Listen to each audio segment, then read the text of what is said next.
Good morning.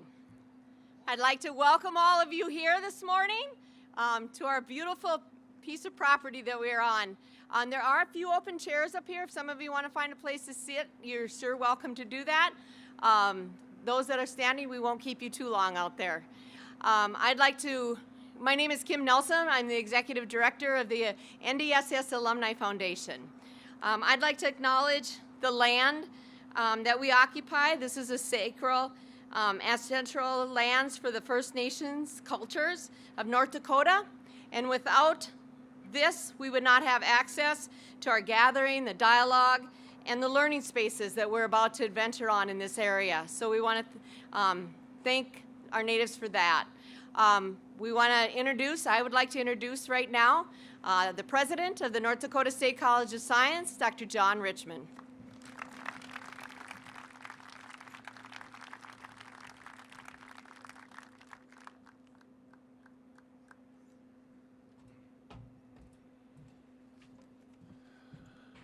Good morning. How is everybody? Welcome to the modern day Field of Dreams. We got beautiful corn surrounding us. I do want to thank you. I want to thank all of you that have shown up here today in person. Also want to thank those that are participating through a web streaming opportunity. It is such an honor to have you come and celebrate with us on this historic event that is about ready to be built and operated here on this land. So thank you for being here, all of you. I am one of the executive team members that will have the responsibility and the authority to operate this facility once it's opened. And on behalf of that executive team, I want to thank the donors, the contributors,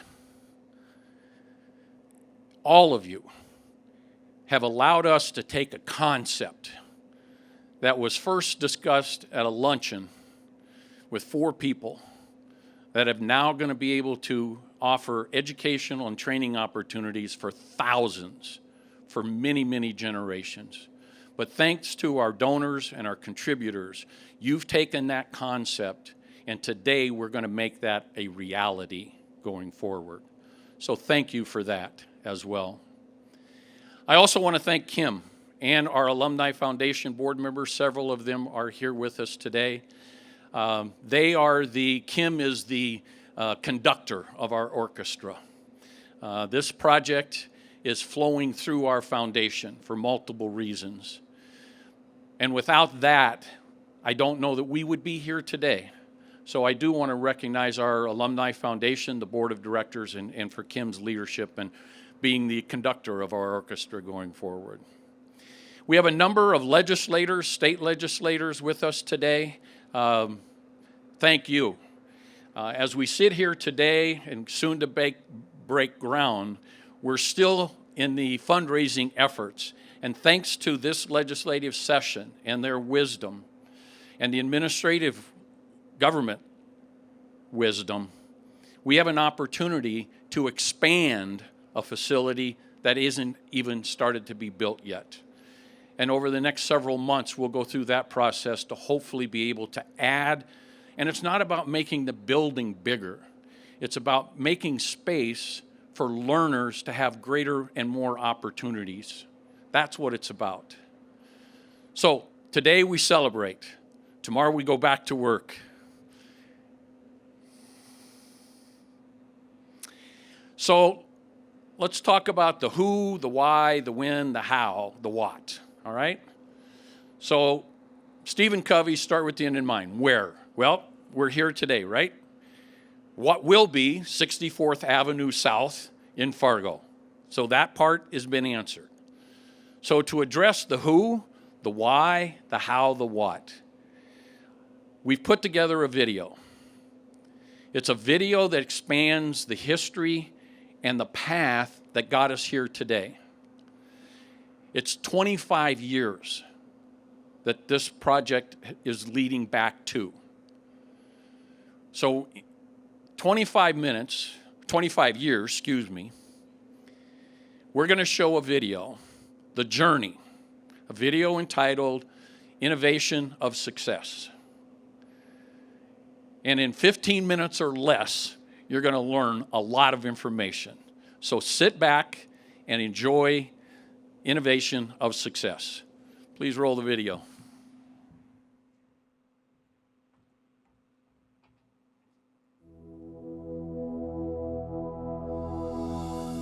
So reflecting back in the 1990s, workforce was an issue. At the time, you couldn't hire a welder in Fargo because of workforce challenges. The policymakers, the decision makers came together and developed the Skills and Technology Center, commonly known for 20-some years as the STTC, up on 19th Avenue here in Fargo. And it was largely IT training. That's what everybody was doing, and we had the big need for IT training back then. And then it evolved into welding. Obviously, that was one of the key reasons it was built as a welding lab. You know, so what happened over time was those key academic programs were complementing the training.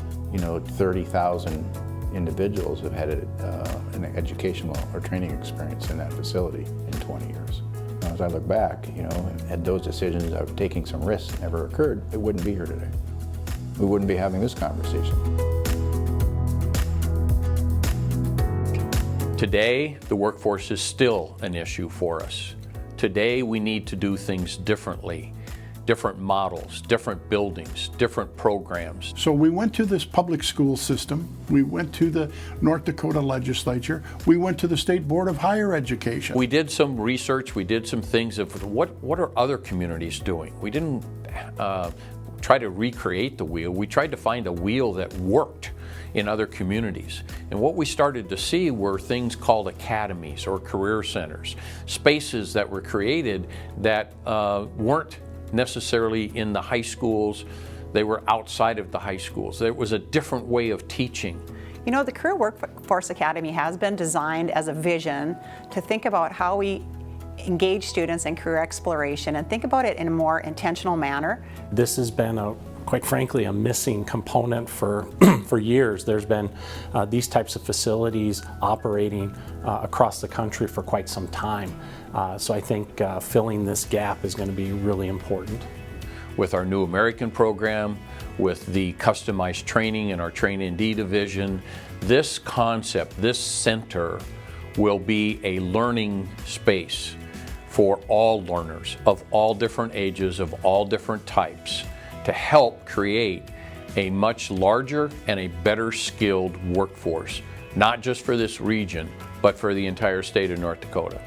But I want people to understand the reason that all this work got done is because people saw the need to better a community and to better the people that live in that community.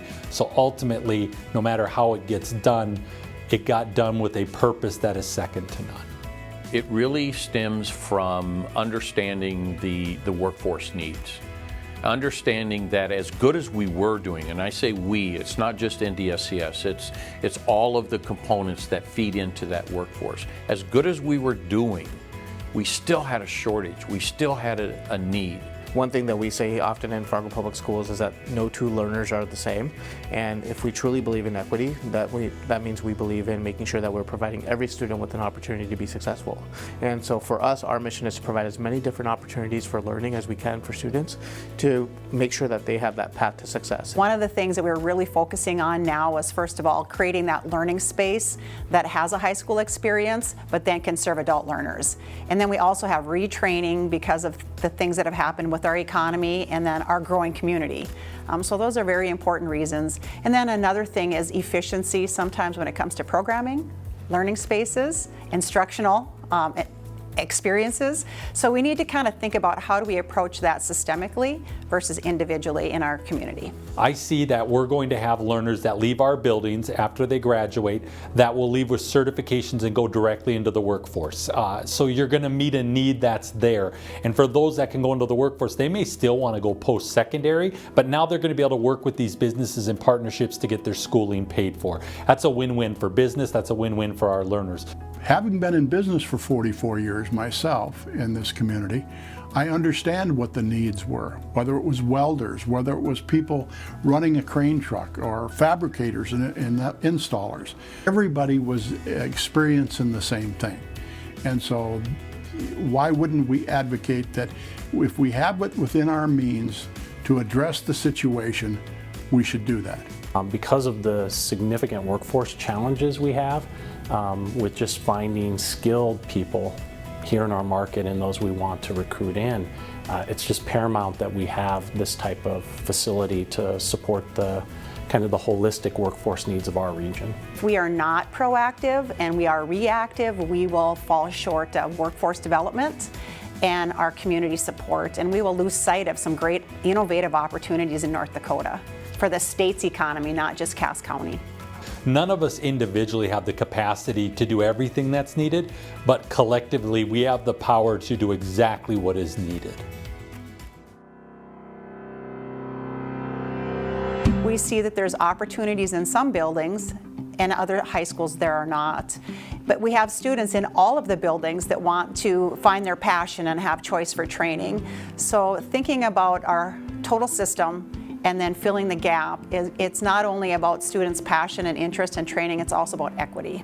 This gives those kids opportunities to explore things they're passionate about, to find out if that's truly what they want to be when they get older. I think one of the most important things that happens for our kids is they'll be able to know not only what they want to do, but also as important as knowing what they don't want to do when they leave here. It's a great advantage for them to be able to explore some of these courses in high school and then gain credit for them that go towards a credential certification or towards a 2-year diploma. We have many kids who identify a passion in their high school years, and we can direct them into certain pathways that can match up with their skills and their passions. You have to look at breaking the mold of education only having to be a K-12 path followed by an immediate 4-year institution. All of those things have a different set of values, but the continuity of education should be more fluid. We're the #1 job market in the United States right now, City of Fargo. What better thing to do than to take the local community schools and work with them to bring forth graduates that stay in our community and take these jobs that everybody has out there. Students will be able to be exposed to careers that are directly in our community and be incentivized to serve and take advantage of opportunities to obtain skill sets or knowledge that they can then translate into a workforce in the FM region versus having students that leave the FM region for other jobs outside of our community, and I think that's going to have a huge impact. It's going to expose them to things that they weren't going to get exposed to here other than maybe a speaker. They're going to get a chance to actually go onto a site where they're going to be able to do some of this work. It means an investment in our future. The intent of this project was not simply just to educate, but again to inform, to get people exposed to what could be their very future. It has taken our thinking from what do we want our students to experience and be exposed to what does it look like in that next level. And I think that has strengthened our curriculums, and it also has helped us think about partnerships. I often say together we're better, and if we can put our resources together, we can really, impact young people for the future. There's a lot of passion behind our alumni of this college, and they know what it's did for them, and to have that spirit going into a project of this significance is needed. So to our supporters, our donors, our contributors, thank you. Your contributions in various ways are going to help this concept to become a reality here in the near future. To be able to amass $30 million with businesses, local government, federal government, and ultimately the state government decision. It's a unique approach that brings everybody to the table to try and make a difference.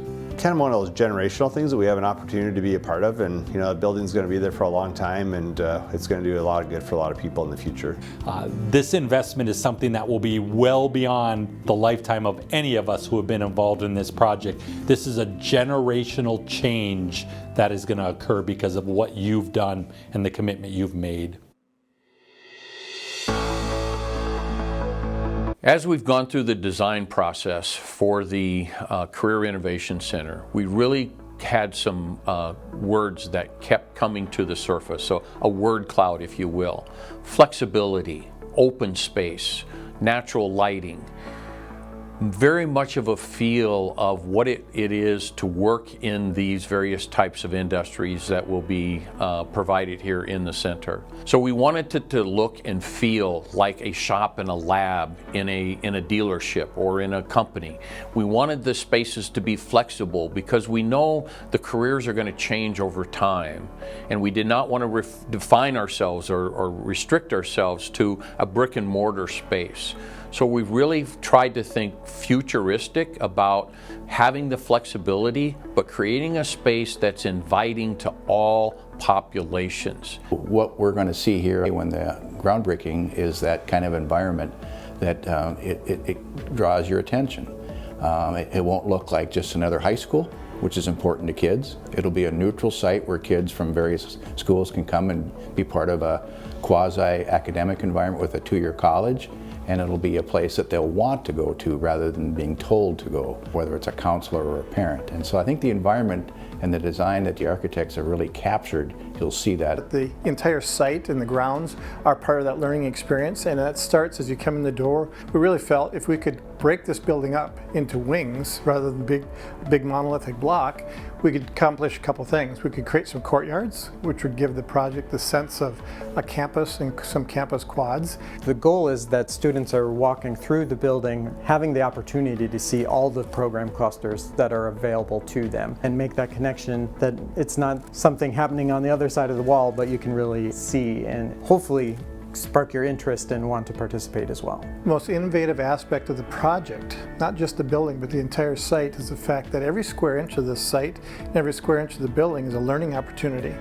From the plantings, the sidewalks, the parking, the drives, everything about the building is part of that to enrich that experience of learning. And then each classroom then will also be equipped to ease distance learning. So each of the classrooms will have cameras that will be prepared for distance learning and in-person learning.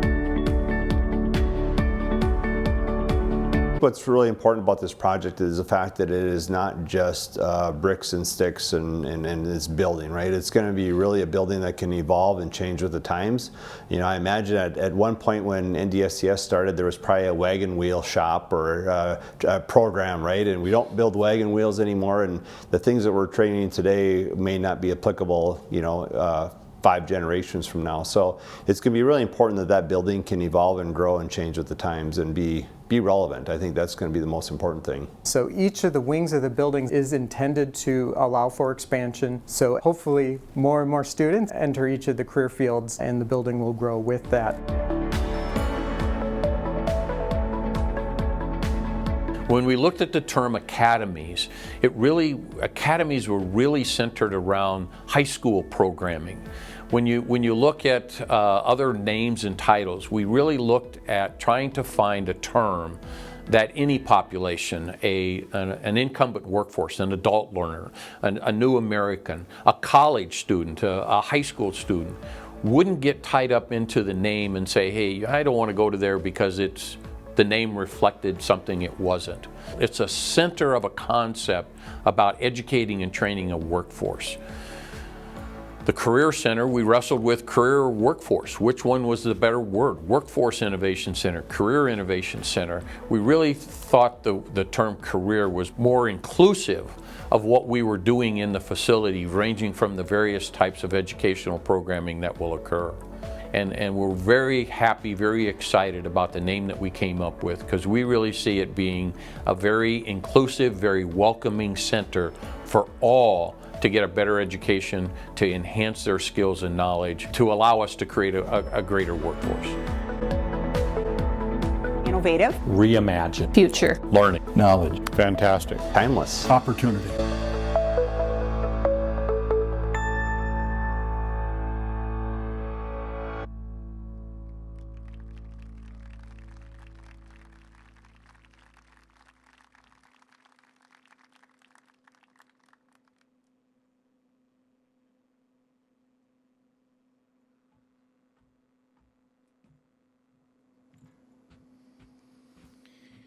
Jane? Carrie, where are you? Thank you. Wonderful.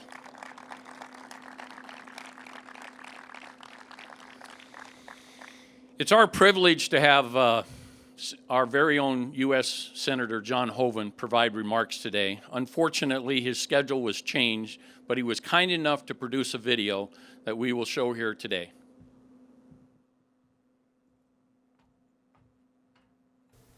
Congratulations on today's groundbreaking. Your new Career Workforce Academy is an exciting project for the region. By giving students a head start on their careers, you will not only save them time and money, you will also help meet the increasing demand for skilled workers. This is especially important as the Red River Valley continues to grow as a hub of technology entrepreneurship, which serves as the third wave in our state's economic growth. Investments like this are an essential part of sustaining that growth, which leads to more good-paying jobs and a higher quality of life. That's why I worked with the Economic Development Administration to secure $1.5 million from the CARES Act to help fund this academy. As you take this key step today, I want to thank Dr. Richmond for his leadership in this effort. I also extend my gratitude to the NDSCS staff, as well as the business and education partners whose contributions and hard work help move this important project forward. Congratulations again on achieving this milestone, and best wishes for an enjoyable event.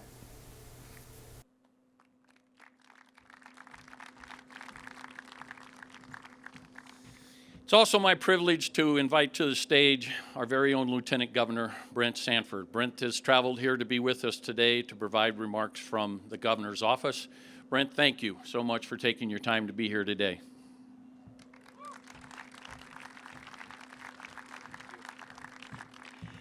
Thank you, Dr. Richmond. This is quite a day.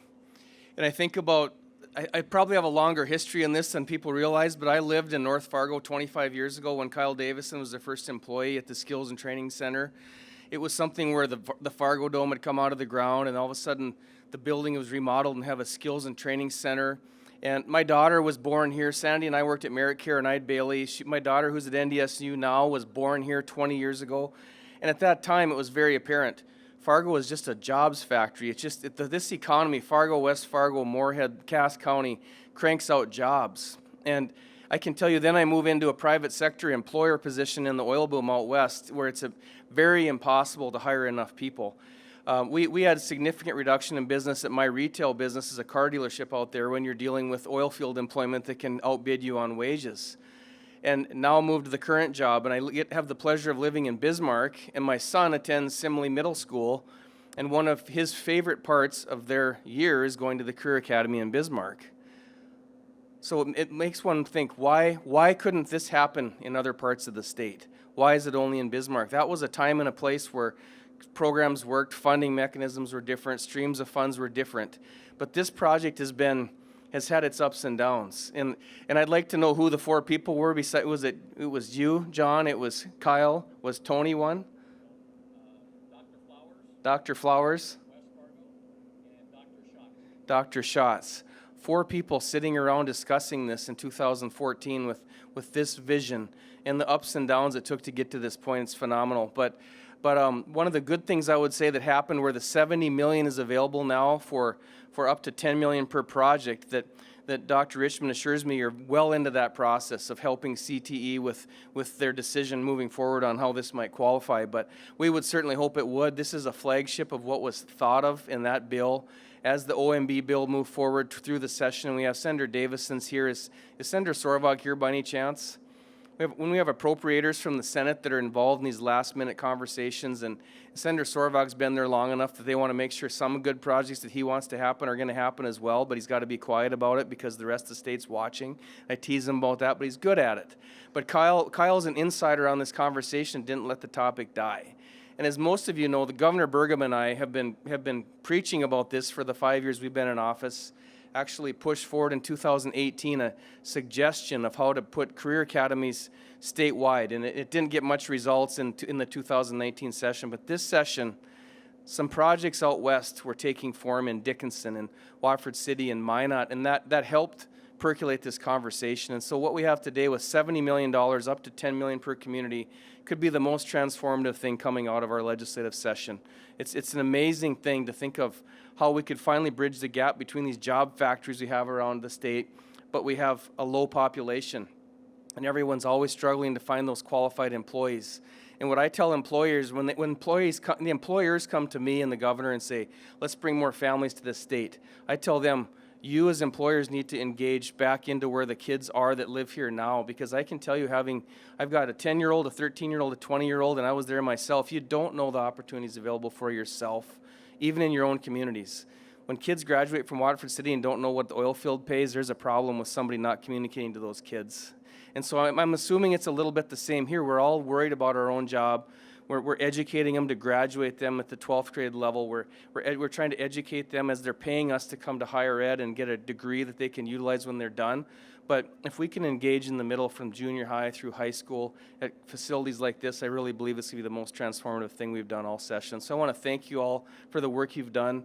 Thank you to Dr. Richmond, especially for this vision, for bringing the blessing we have at North Dakota School of Science to this area, not just building everything around his own Taj Mahal. I mean, that's a big deal when you think about what people do in leadership positions, and they're spreading the specialties and all the NDSCS staff and leadership here, bringing that to this place and marrying the education knowledge with the educators, the superintendents here today, where you've got the kids, 20% of the workforce, and you have a jobs factory that you have in this area. We're going to set a real example for the rest of the state.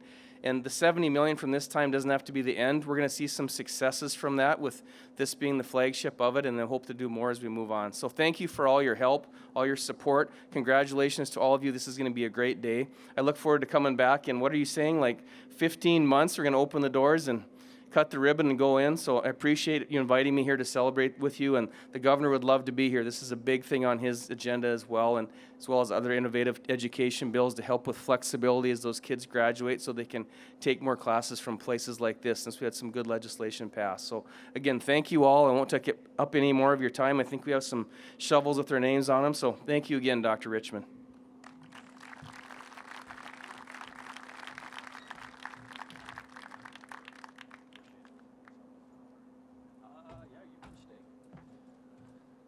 All right, now to the work. Our selected partners up front, Dr. Jane Wagner-Frisch will lead the way and escort you to your appropriate shovel. They have all been manufactured to fit your hand size.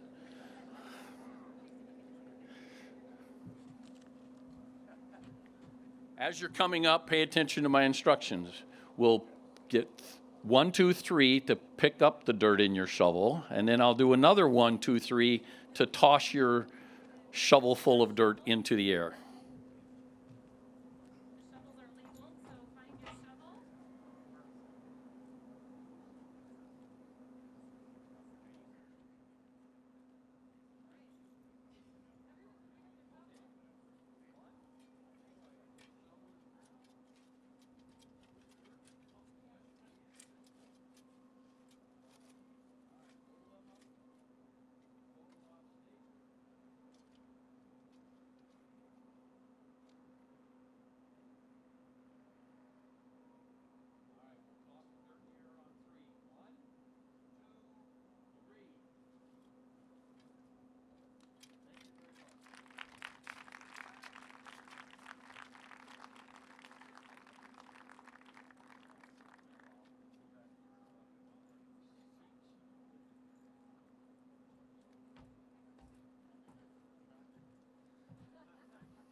I hope no one got hurt.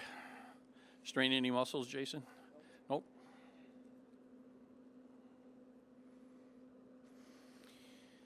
Again, I want to thank everyone for participating. As you leave here today, please pick up one of the takeaways, the giveaways that we have for you. If you'll notice the symbolism, it's about growth. It's about helping young adults grow in their education and in their training. That leads to a much larger and better workforce. That's growth. That will lead to a larger economic piece for this region and across the state of North Dakota. That's growth. That's what we're doing here today, in the middle of a cornfield. As you leave, please pick those up. Please stay and mingle. I want to thank the media that are here today. The selected partners will be available for interviews if you wish. Dr. Jane Vagnus-Frisch will coordinate that, so if you, front row, would stay back a little bit for any potential questions that the media might have for you. I don't think I've forgot anything. Oh, getting back to your car, you have to walk. No. The shuttles will be running. We'll get you back to your cars as quickly as we can. It's a great day. The complexity and the collaboration of this is once in a lifetime. I really appreciate everything you've done and look forward to it. So for now, Alan and the EAPC group and the design group and Jason and your Comstock construction crew, it's up to you two now. On time, under budget. We'll see you all back here fall of 2022. Thank you all. Have a great day.